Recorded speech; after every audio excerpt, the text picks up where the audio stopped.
We are very lucky to be joined by our three professor speakers earlier, Professor Chris Manning, Professor Emma Brunskill, and Professor Tengyu Ma.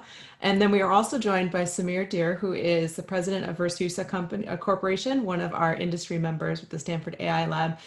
He's responsible for developing and executing Vertusa's growth strategy and overall P&L management for all industry groups, including banking and financial services, healthcare, insurance and life sciences, telecom, media, and high tech. So we are very excited to hear more about research as well as sort of broad industry interests in applying these sorts of technologies.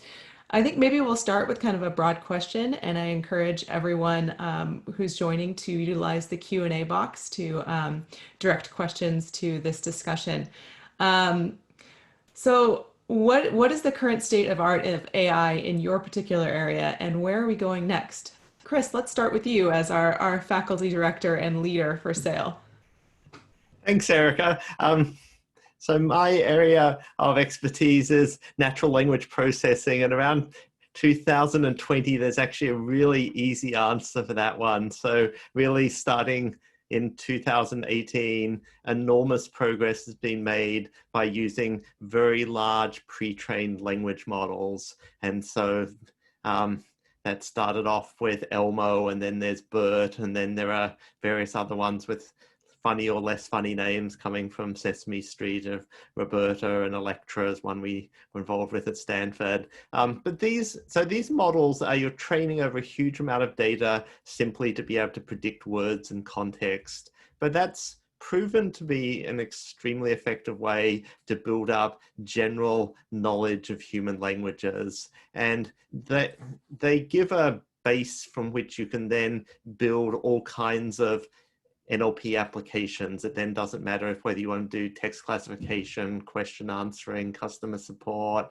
name identity recognition. You can essentially use them for anything in natural language understanding or generation, and they just work far better than the methods that preceded them. So to some extent, what companies that are trying to stay at the state of the art are doing around 2019, 2020 is ripping out whatever they used for NLP before and replacing it with new models based on these large pre-trained language models. And Emma, how about you? What is the state of art in your area of AI, and where do you think we're going next? My area of AI is reinforcement learning, where we think about agents that learn by doing. And I think it's been a really exciting time over the last 5 to 6 years, thinking about what these can do, often in artificial environments like video games or for the board game Go, or in places where you have a lot of control like robotics. But I think one of the things that's been noted a lot in the field is that often some of these methods are somewhat brittle when we want to use them in general, and then there can be a lot of instability. And so we want things to be highly robust and reproducible if we want to be able to use these in a lot of high stakes domains or domains involving people like customers or patients or students. And so I think it's been really exciting over the last year or two to see a lot of people starting to think about, including our lab, starting to think about these challenges of both from the theoretical side, how do we have methods that are provably robust and that we have confidence in them so that when we deploy them, say, from using some prior data set, we can know with high accuracy or high assurances how well they'll do in the future. And as well as that, thinking about things that can work and sort of when we don't have a lot of data, when we won't always have that. Tengyu, what have you been seeing? Yeah, I guess my area of AI is mostly machine learning, deep learning, and the theoretical aspects of machine learning and deep learning. I guess we have seen quite some more understanding about how deep learning works, and also some of the technical improvement about how we train deep learning models so that they can generalize better. I guess in terms of the algorithm side, there are better and better algorithms that train deep learning models faster, but not much faster yet. So still we have to spend a lot of compute to do the deep learning models. But on the other hand, on the statistical side, I guess there are many more different ways to make your model generalize better on small data or even on large data, and also generalize better across different domains. For example, you train on one domain and you want to test on other domains. There are different ways to leverage the unlabeled data to generalize across domains. I guess, this is a kind of like both a kind of an issue for machine learning, but also it's a kind of opportunity. So currently the difficulty is that, when you have a quite different domain, then the model doesn't work as well as it is, in a training environment. But on the other hand, there are a lot of opportunities to improve these models to make them more robust and more kind of reliable. And Samir, what have you been seeing in the industry side? What are companies implementing, and what are they looking for next in the broad field of AI? Very good, thanks. And first of all, it's a pleasure to be in this group. The intellectual horsepower of this group is so high that it's a little bit overwhelming. But I would say this, as I was preparing, and I asked the organizing team from my side and said, have the Stanford AI team developed some AI models which can rifle through the panelist notes ahead of the time? I hope that's not the case, and the technology has advanced so much. So, but with that preamble, I think Vatusa overall, we are a digital engineering firm. Just to introduce the firm very quickly, we pride ourselves in enabling our clients' digital engineering journey. We treat speed as a currency now. Most customers are trying to accelerate the journey, whether it's a customer journey, whether it's their operational transformation journey. We really help the clients in that light. Coming to your question, I think there are two parts to this discussion. I think from an industry perspective, the AI is going mainstream at this point in time. And the good part is that clients are talking about in the next 3 to 4 years, about 75% of the clients will embrace AI, from operationalizing AI, from a pilot AI to really operationalizing AI in the client industries. And that's true across all industries, whether it's banking, healthcare, telecom, or media. But the not so good part is that the ROI of the AI programs today is low. About 45% of the customers are saying this is not yielding the benefits that we expected it to yield. And it's quite obvious because the data quality in most of the enterprises is not very high. The systems are still antiquated.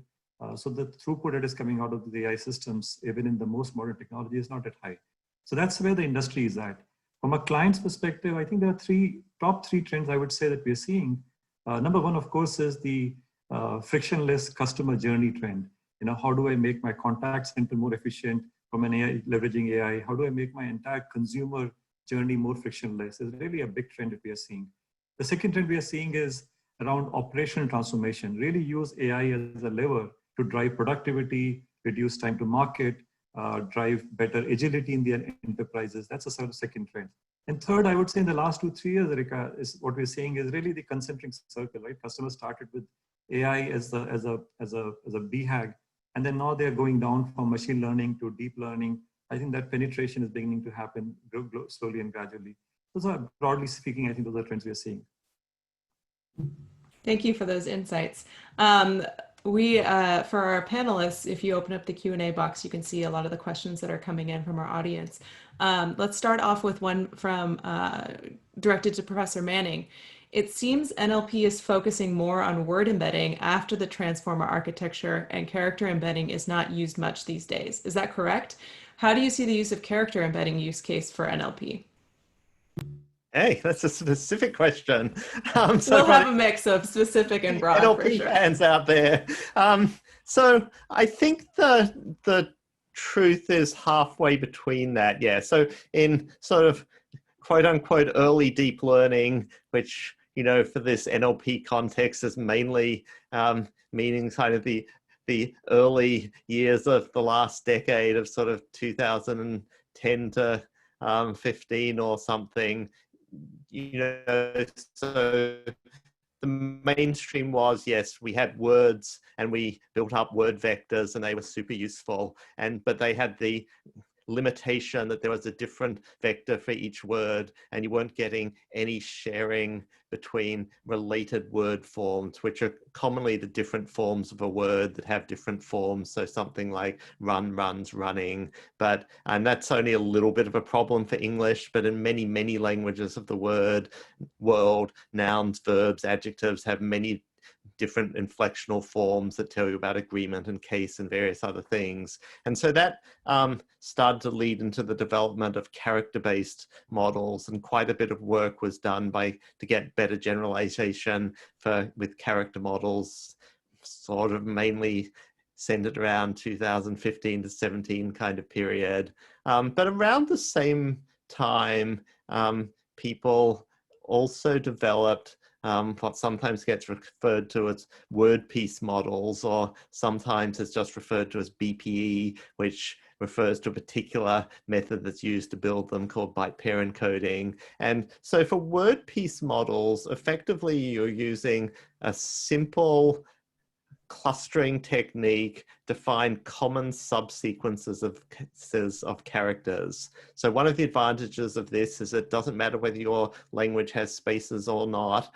So it works fine with Chinese or Japanese or Thai or something like that. So you're just starting off with your big long sequence of characters, and then you're starting to clump common subsequences of characters that you find in the input. And so the end result of that is that in your word piece, you might say, I'm going to have, 8,000, 16,000 word pieces. So anything that's a very common word will just become its own word piece. So, words like the, or even sort of ones that aren't as common as the, but something like, person, talk, those will become a word piece. But your minimal word pieces are individual characters. But commonly the word pieces you're working for uncommon words will be sort of small groupings of about 3 letters. So you might have a word piece for PAR and another one for, EN and one for TAL. So you could then build up parental from those 3 word pieces, even though parental isn't in your small vocabulary by itself.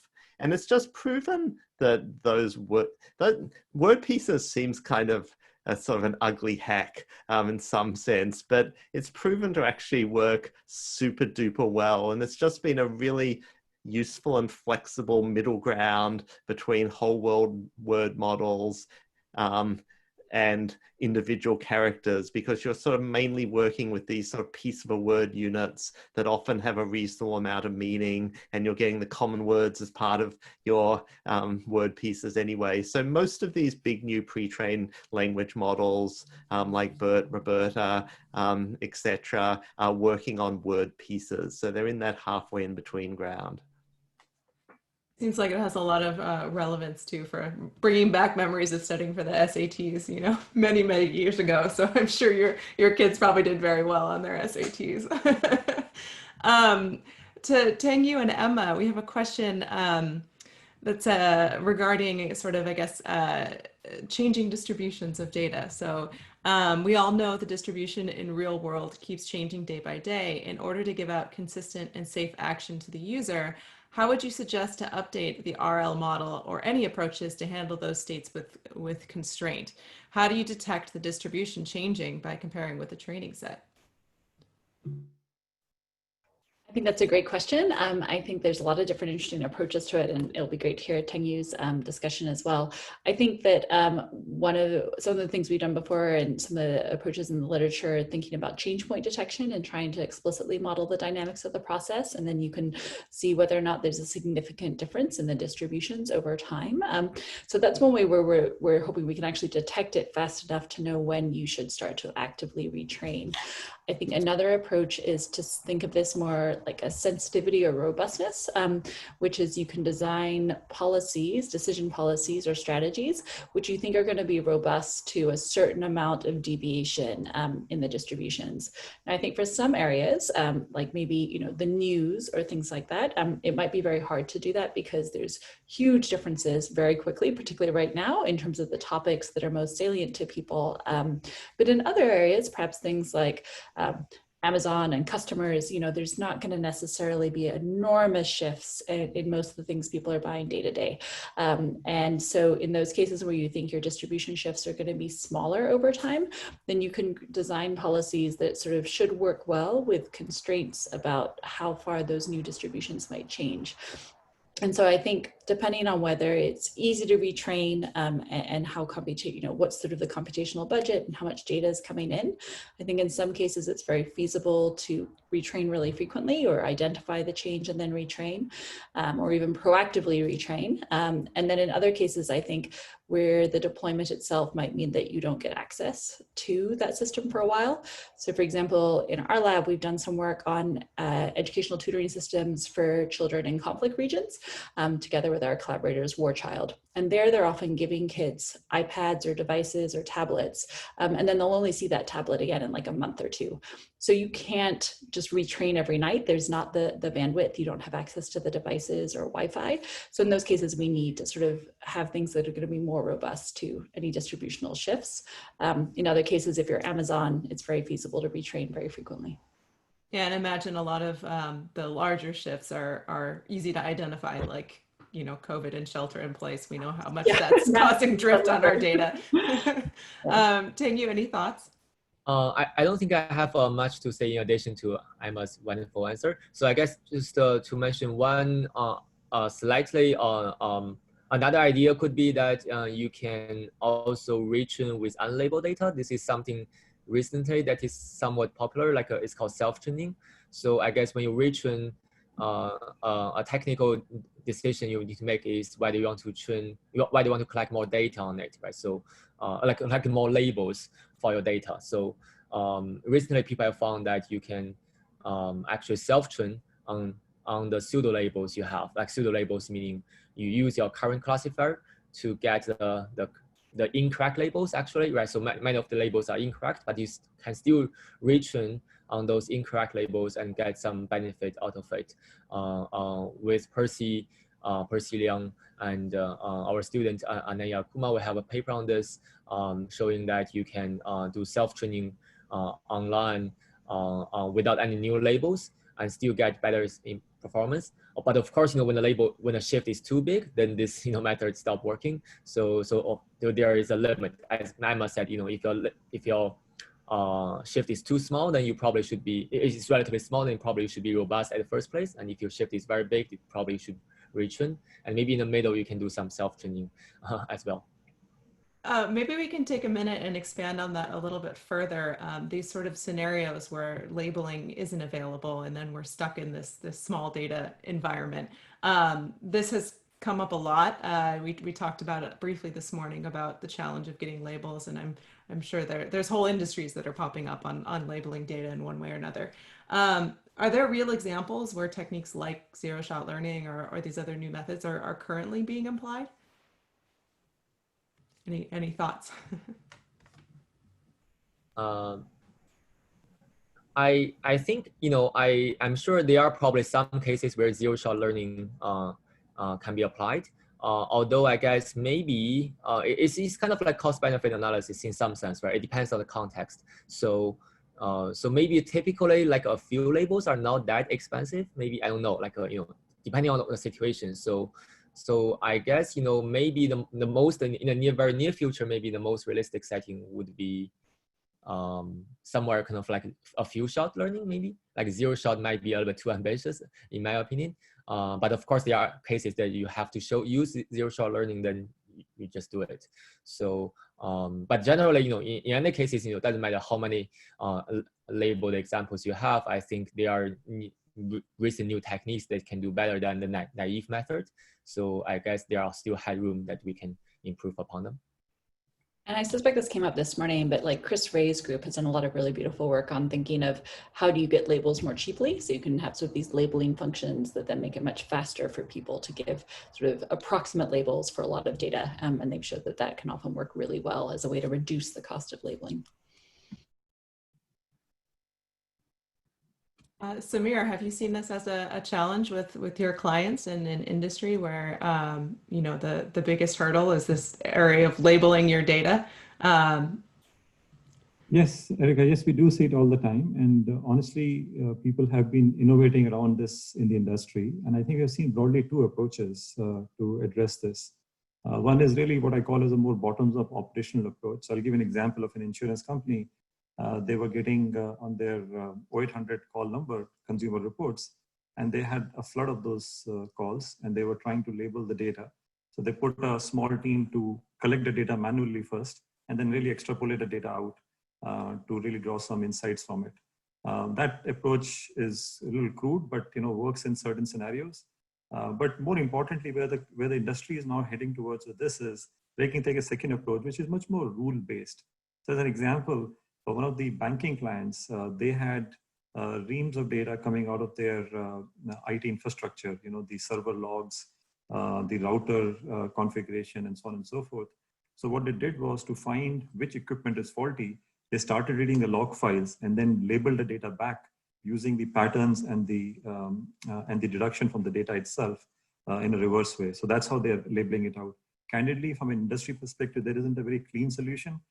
People are either going the manual route of operational people and investments and labeling it up and then supersizing the data set, or doing some rule-based configuration to derive some labels. That's how we see. But I think it's a great area for industry and academia to collaborate together and really work out some more industrial strength solution as we move forward.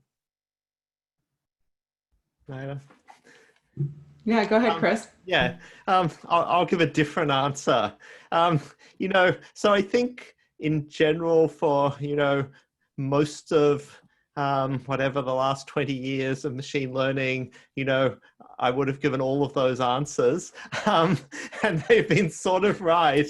But so my answer to every question is going to be large pre-trained language models. But there's sort of actually, I feel, an interesting phenomenon that's happening right now with these huge pre-trained language models, that they are actually giving a very different avenue that gives a very different answer. So and so sometimes people say these huge pre-trained language models are great zero-shot learners.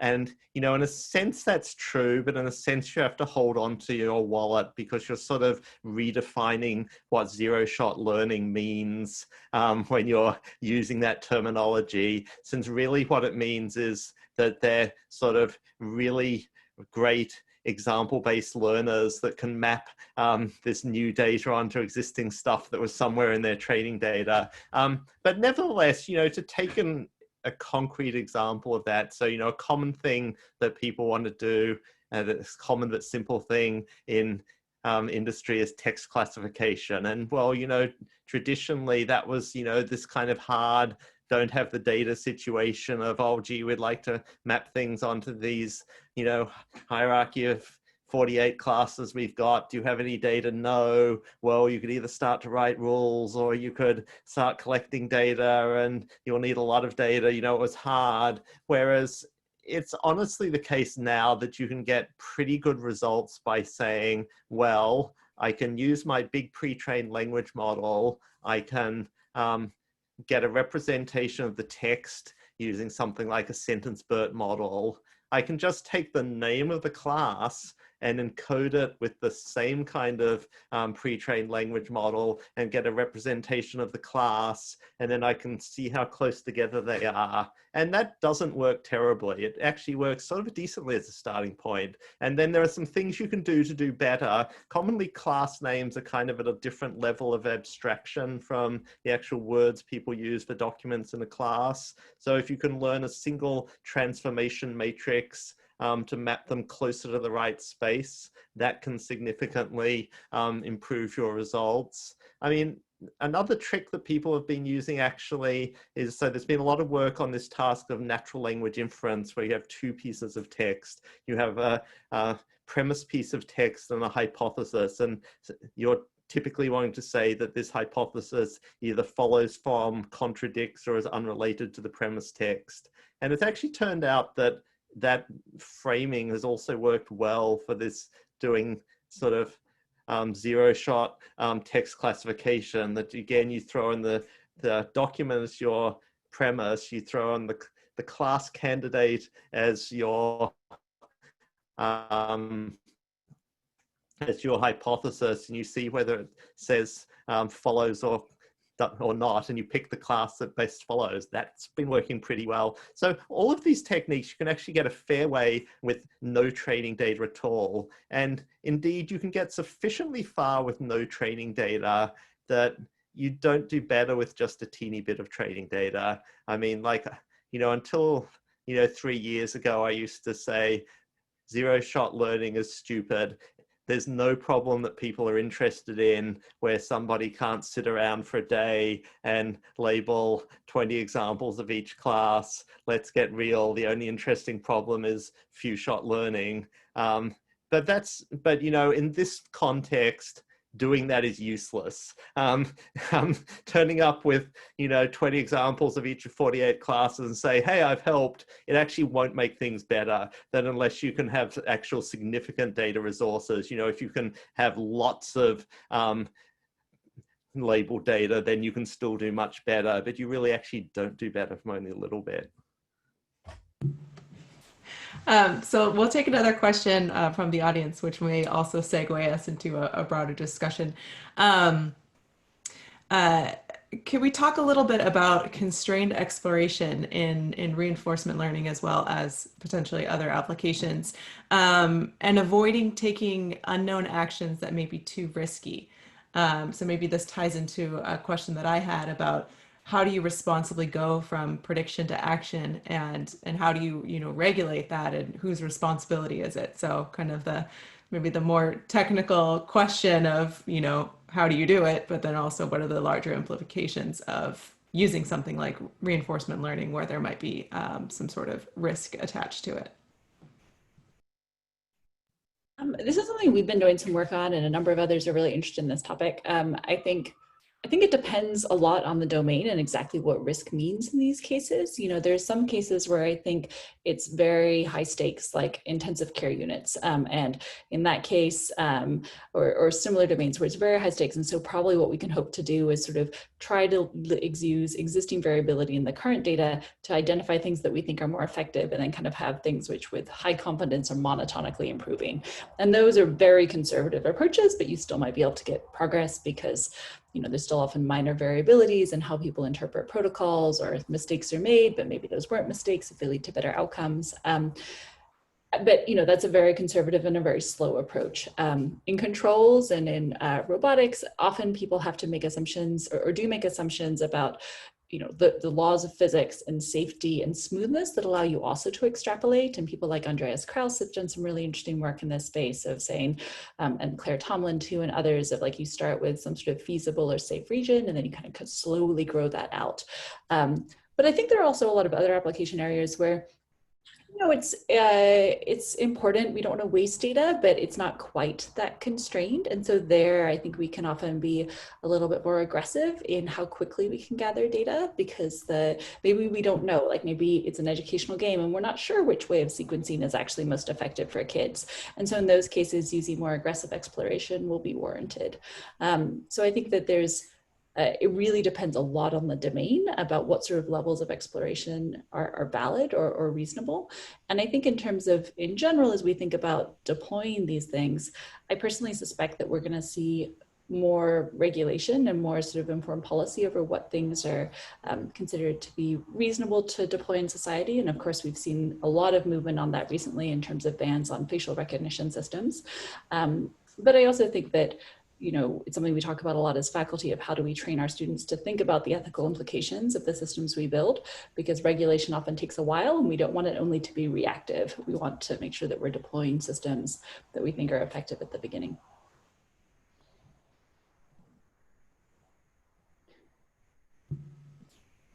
Samir, what's your perspective maybe from the industry side? I mean, you're kind of in a similar position as us academics, and that you're building these tools that other people are using. I'm wondering what you've heard or what you've seen, or how things may have changed over the past year or so as governments start exploring the idea of regulating these models.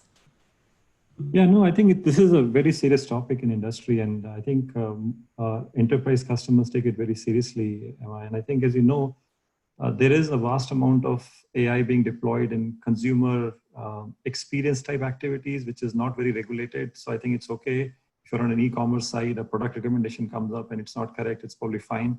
But when you come to some banking industry or telecom industry, which are highly regulated, or even healthcare for that matter, these are serious issues that the industry is grappling with today.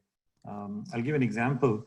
For example, in the sanction screening in banking world, there are individuals which are barred to be doing payment transaction or credit transaction, or even in businesses which can't be doing payment transaction because they are declared as sanctioned. So there is a feature functionality that industries have developed, and it is very regulated. And I think what companies have done, not only really invested heavily in terms of fine-tuning those models at one level, but they've also put internal structures, roles, and org design to augment those. And we are right in the middle of many of those conversations to really work with these people in the enterprise side, work with the regulators to make sure that the data the recommendations that are coming out from some of these models is absolutely tested, because one wrong transaction can have a catastrophic impact on many of the corporations. So it is a very serious topic. I think it is evolving space right now.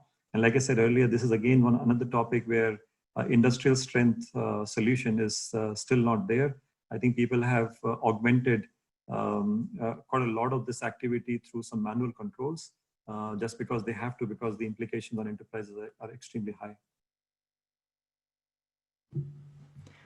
So we have a question from the audience that kind of about data types. So Tengyu, you talked about a method for images, and the audience member is wondering, is that valid for images only, or is it applicable to text numeric data? And maybe the larger question for the whole group is, for these more advanced methods, are there any data types that are particularly suited for them? I'm sure Chris Manning has an obvious answer for this, but maybe there are other data types that are not as suited for it, or maybe there's a better way of representing the data to get more value out of it. I guess to answer the question, so we did test on text and other kind of type of data, so they also work. So, but also as Erica says, so not all, it's not like it's supposed to be that one algorithm works for all the type of data. So for the image data, we know that we are very competitive. We are state of art. We can do better than on all the baselines, in the context, in the settings that we are testing. So for the language data, we only test, compare with pretty simple baselines. So and we do believe that there are ways to improve them by customizing the method to the special property of the text data. So so I think the short answer is that they should work better than baselines, but it's unclear whether they are the best one possible. So definitely, I think there are rooms to improve for text data by specializing the algorithms. Emma or Chris, any particular data types or combinations of data types or structures that you see are working particularly well or particularly challenging for the methods you're developing? Well, for what I've mainly been talking about for these large language models, well, text or at least sequences of symbols, they work great on that. So one of the interesting things of what's happened with deep learning is that there's really a very small toolbox that's being reused in different applications. So there are convolutional neural networks which have been used for language as well as for images and video. And conversely, for all of these big language models, the kind of model that's used in them that I haven't mentioned actually the name of up until now, I think, is transformer models. And transformer models are actually a huge development, but they build on the work from the few years before that of attention-based architectures. So attention has been this sort of very powerful new neural building block, which is actually genuinely a new neural building block from the 2010s, whereas most of the other things that we do are really things that were invented in the 1980s or 1990s. So they've then been applied, also starting to be applied to vision tasks as well. So there is crossover, but nevertheless, the different modalities just are different. So there's just a good reason why CNN models dominate in vision, and there's a good reason why transformer models are very dominant now in sequence-based tasks like language. So if there's a thing that sort of seems like it's sort of underworked and explored. It's actually dealing with more structured data. So there has been work on structured data and looking at things like knowledge graphs, and so graph convolutional models have been explored quite a lot. But, you know, I think that area hasn't been very successful and hasn't been very explored, to an extent that for some of the tasks that are around the area of knowledge-based reasoning, people are getting better success at the moment by taking their knowledge bases, turning it into a sequence of text, and then running text-based methods to be solving their problems.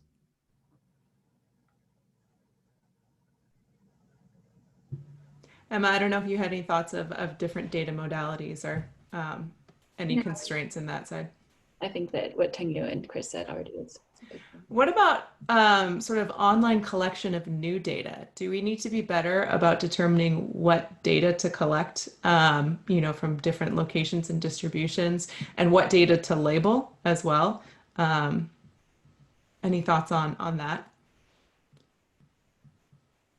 I think that's a really big issue. I was giving a talk at the Machine Learning for Health conference last week, and one of the other speakers was Zaid Obermir, and he was talking about the fact of the importance of the labels we choose to gather for data sets. And in particular, they had a really nice science paper talking about, which uncovered significant differences in an algorithm between African Americans and whites in terms of its effectiveness, because the proxy they were using for sort of health outcomes was cost.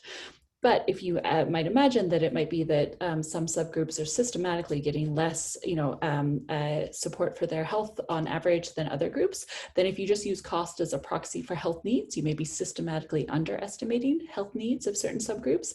And that's exactly what they found there. And his point in his talk was really to highlight that whatever labels we use, whether that's for a reinforcement learning algorithm in terms of our utilities and our rewards, or in terms of how we're classifying, you know, someone as like a high cost or high needs patient, is completely critical to the output we're going to get from the algorithms. And so it's really worth thinking very carefully about those and working closely with domain experts, as well as doing sort of these kind of high level qualitative or exploration, data exploration analyses to make sure that the labels that we're using are really the ones we want.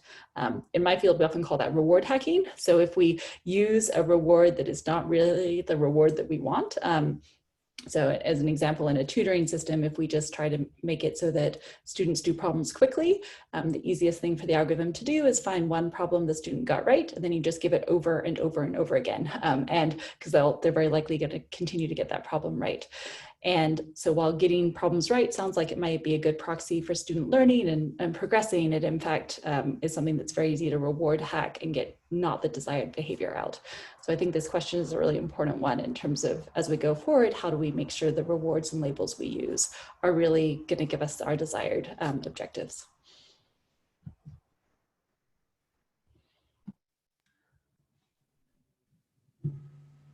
I see a couple of unmuted folks. Tengyu or Chris? I'll make a comment. So, I mean, so in any real AI application, the fact of the matter is the world keeps changing, and so you want your models to keep changing to keep up with the world. And so, you know, a lot of the time for the sort of academic papers you read, there was some fixed data set and they trained on that and they did some different stuff and the numbers went up. But that just isn't a good model for the world, where you want to be in a dynamic process where you're regularly updating your models to correspond to what's happening. But, you know, something that's been observed is that you also have to be careful when you're doing that, because once you're in this situation where you're sort of regularly sort of using your models and updating them, you can have bad feedback. And so you really have to be careful not to have problems there. And so that's the sense in which all learning problems turn into reinforcement learning problems. And Emma should give the answer. And that's been something that there was a nice best paper in ICML a couple of years ago, the International Conference of Machine Learning, talking exactly about the issue Chris is highlighting of how some of the algorithms, even ones perhaps focused on bias or fairness, might have unintended feedback loops. And so thinking about the sequential. Now, of course, as Chris points out, the dynamics process of the world is really, really complicated. So it's not clear we'll be able to plan and optimize for it perfectly. But I think RL is a useful framework for thinking about the downstream effects potentially of the decisions we're making now. If I may quickly add on this. So how we are solving this problem from an industry perspective is fairly unique to what you said. It comes back to our engineering DNA. So we build this platform, which we call as platform AI. And these are very domain-centric AI platforms that we built. So one for healthcare, one for banking, one for media, and so on and so forth. And in each of these platforms, what we do is really inject a lot of synthetic data from external sources to the point that you made, and keep injecting and keep training that data to make our models better. Now, on top of it, what we do is really apply the work that we are doing with your team, the data Shapley part, to really make the data more efficient and really make sure that those practices can reduce the quantum of data, but keep injecting more data and filtering up and make it more efficient as we go forward. The second part we do is really bring in elements of computer vision to it, so that the images, especially in the healthcare industry, that are really important, even in banking industry. You know, there was a time when you will scan a check through an OCR, and that was good enough. But now people really want to dissect the check down and say, who's the customer, what transaction they're doing, what kind of microsegmentation we can do. So it's getting more and more intelligent, and our platform, AI platform, really allows customers to do that. And then the third part of that is really to allow customers to use all these attributes to do innovation on top. One of the problems that industry is facing is how to avoid biases on data. How do I make sure privacy is protected from a GDPR perspective and otherwise as well. And some of these things we try to aggregate up using the industry data on our platform AI, so that we can help our customers in a very systematic way, in a very engineering way, help them onboard some of these newer techniques as we move forward. And for those of you who were listening, that was some of the work that Prof. So has been doing with Virtusa. He presented earlier this morning about the value of data. And so we really appreciate the opportunity to get feedback on how these models work in the real world. So thank you for that. Let's see, what about, I guess we sort of talked about this with labeling, but what about dealing with unbalanced data? I'm sure this is a huge issue in reinforcement learning, probably also in natural language. How do we deal with situations where, you know, the prevalence of some sort of really important event is extremely low? You know, how do we address those sorts of issues of unbalance in the training as well as in, you know, real-time learning opportunities?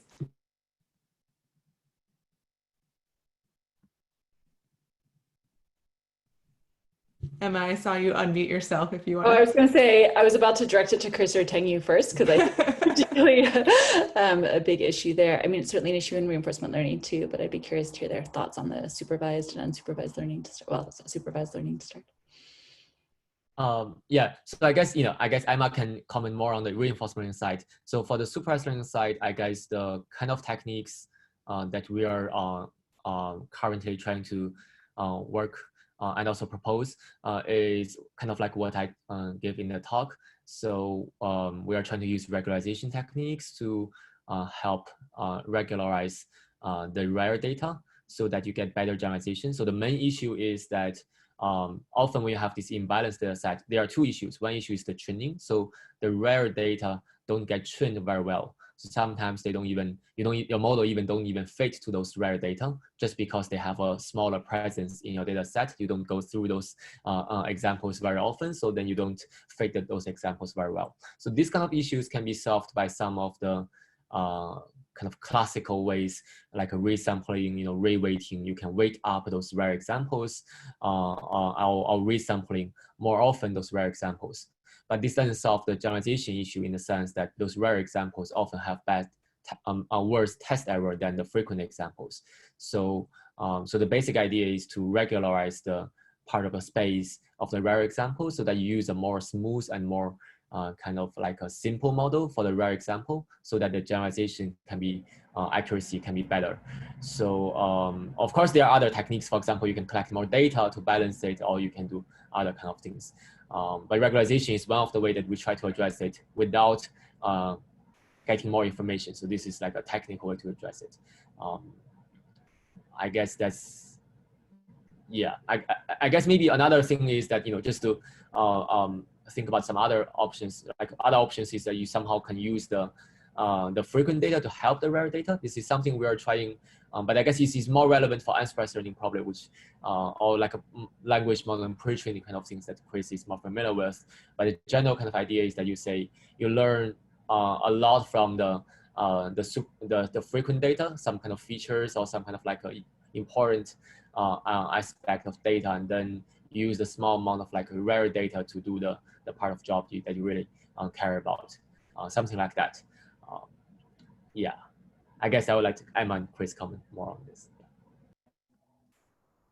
I mean, I guess in my case, I think of it more in terms of kind of the exploration problem and the data coverage problem, like where either if you have existing data sets or if you're collecting online, if some things are really sparse, like if you have to take a particular sequence of actions for your robot to get to the goal, or like it's kind of a combination lock type examples, then you often need a lot of data or very strategic exploration in order to get the data you need to identify what the right thing is to do. If you're in other cases where there's sort of lots of good solutions and you're happy to be sort of satisficing with respect to one of those, which I actually think is pretty realistic in many cases. Like in most real world cases, we don't know what optimal is. And so there might be sort of a sufficient improvement for us to be willing to deploy something new. So it's sort of a bit different because one of the great things about RL is that we're actively in the online cases collecting the data. And so we can try to kind of drive the system towards parts where we'd like to get more data, which we think will be more promising.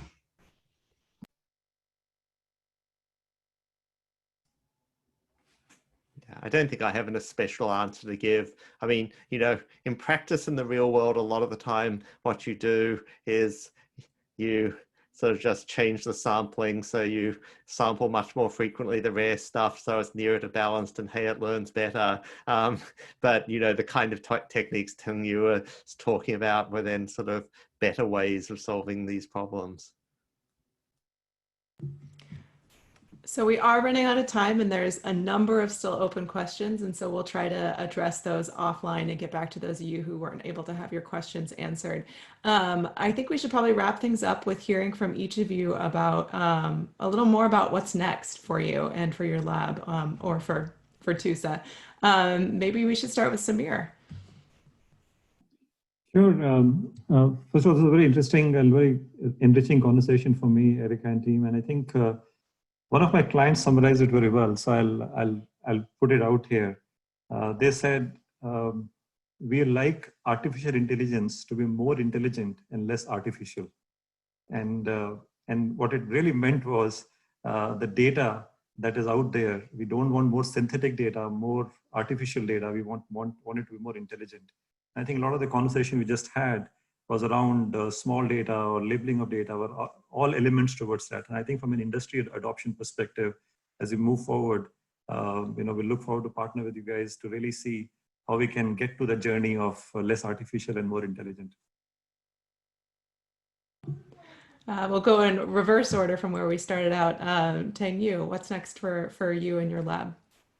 I guess part of my lab is doing theory, trying to understand deep learning. And I guess the practical part of my lab are mostly, I think one of the main things we are trying to understand right now is uncertainty quantification, which in my opinion, think is kind of one of the important things in the center of several questions like domain adaptation, transfer learning, even reinforcement learning. So in the sense that, for example, if you want to transfer to new domain, you want to know whether you have to do this transfer, right? So whether you have to collect new data for the new domain. So you have to know that whether you are doing well for this new domain, or you have to even see whether this is a new domain by estimating the error, whether the error drops in a new domain. And for reinforcement learning, I guess a technical thing is that for many kind of like efficient exploration strategies, we need to know the uncertainty of the world in different sense. So quantifying uncertainty seems to be, at least one of the shared techniques in some of these different areas. Also for active learning, for I guess even just answering quantification itself, would be useful for many things like for safety and like risk sensitive kind of environments. So I think that's one of the technical directions we are trying to pursue in the near future. And Emma, how about you and your group? I think a lot of the work that we do in my group can sort of be summarized by the idea of learning from limited data to robustly make good decisions. It's been really exciting to be in this area. I think the last few years and going forward, I think there's going to be so much focus and excitement over how do we use AI to make decisions. I think in my own lab, one of the things that, as I also do a lot of theoretical work, but the theoretical work that I'm really interested in right now is thinking about how do we have algorithms that are robust that we can deploy and that sort of satisfy some of the challenges we see in the real world, like the non-stationary and constant changing that we talked about just now. But as well as that, we're always making modeling choices, even with deep neural networks. And so how robust are our methods when we make poor modeling choices, or modeling choices we might not realize are poor, but actually don't fit our data well. And I think that as we think about trying to democratize AI, we really want systems that don't require you to have a PhD in AI or an RL or NLP in order to deploy these things successfully. And so we need algorithms that can kind of adapt to the data and are robust to sort of different forms of misspecification. And so I think that's a really interesting both algorithmic challenge and technical theoretical challenge. And then the other thing that we haven't talked so much about today, but is a big area of interest for me, is that I think it's also really exciting to think about AI augmenting people more. So how can we do more like workforce support or learning support or sort of decision-making support in a way that is really amplifying human goals, and how do we do that in a way that's going to require like intent understanding, it's going to require natural language processing, it's require sort of RL to help people to reach the goals they want to. And I think that'll be work that we'll want to do in collaboration with our sort of HCI colleagues a lot. Yeah, I've been thinking about your work with childhood education a lot as I try to get my kids to stay focused on their different platforms. So I imagine that will continue to be a big and motivating application of your work. Professor Manning, where are you guys going next in your group? Maybe I'll be able to give an answer that also touches on one of the unanswered questions. So one, not the only area, but one new emphasis that we've been looking at is looking at doing dialogues. Notwithstanding what I said about how marvelous these big pre-trained neural language models are, I mean, the reality of 2020 is that we don't really have machine learning based dialogue systems for anything much.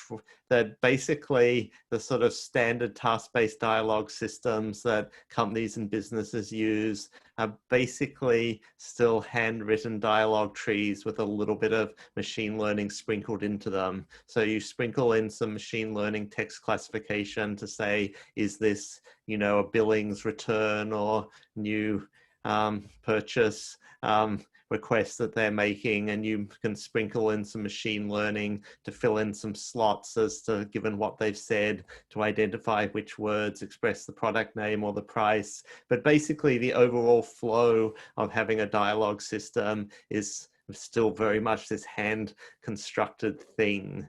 And so an interesting challenge is how can we actually get more of higher level planning and control being done in a more of a neural model of a dialogue system, or to at least partly more be able to be using some of the good things that have come out of our neural language models in more of a dialogue system. So one thing we've been looking at is less on the task-based side, but on the social chit-chat side. So several of my students took part in the Alexa Prize, which was a social bot competition in recent months. And, even that sort of seems like it's an environment that really plays towards just using big neural language models. But, even then, it's actually hard to do it at the current moment, because it's easy to get neural language models to produce text that, is grammatical and is sort of coherent, but it's very hard to actually have high level control where you can direct where the conversation is going, and how can you go about doing those things. So that's certainly an area I'm interested in looking at more.